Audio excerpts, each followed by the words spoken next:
Avec l'expansion qu'elle connaît, la ville de Lubumbashi a plus que jamais besoin de nouvelles structures de desserte en électricité. C'est ainsi qu'en ayant saisi l'opportunité, l'honorable Moïse Katumbi Tchapwe, avec l'aide des partenaires miniers, a eu l'idée d'un nouveau répartiteur à l'entrée de la ville de Lubumbashi destiné à desservir sa partie nord-est avec l'aide d'un transformateur de 50 MVA, le répartiteur de la Kasapa, pour un coût total de 10 millions de dollars américains pour des travaux dont la durée est évaluée à 6 mois. Et c'est ce jeudi 13 décembre 2012 qu'ont été lancés les travaux d'extension de ce nouveau poste en présence des prochains bénéficiaires de cet outil, et notamment du PCA et de l'administrateur délégué de la SNEL.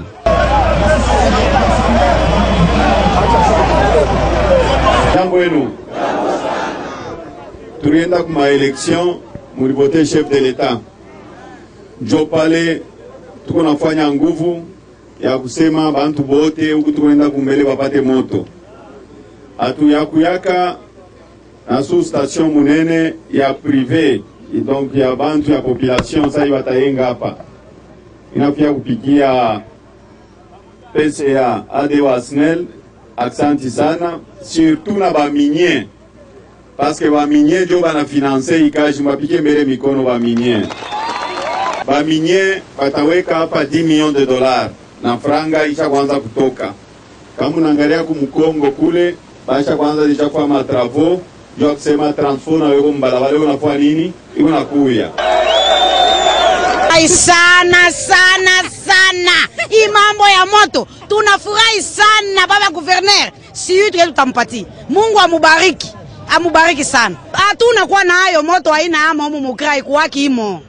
C'est la toute première fois moto ingie mukra, tunafurahi sana sana baba. Après ce lancement effectué en ambiance de fête, l'honorable gouverneur est sur le chantier de l'élargissement de la route Caravia qui devient au fil des jours plus apte à répondre aux exigences des nombreux usagers qui l'empruntent. Avec très particulièrement la construction de l'extension du pont jeté sur le lac Tchambé dont la grandeur s'apprête à doubler. Un autre coup de génie de Moïse Katumbi Tchapwe dont la vision s'étend au-delà des limites héritées de la colonisation.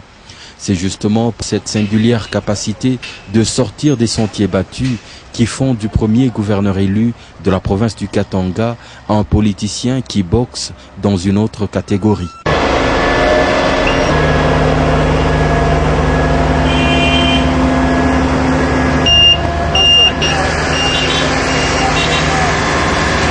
Le cœur en chair, l'attention qu'il consacre au chantier ne l'empêche pas de remarquer un jeune vendeur de manioc tirant avec peine son vélo. Il s'en procure quelques-uns hors de prix. Et du coup, pour Clément le vendeur de manioc, c'est Noël, avant l'heure.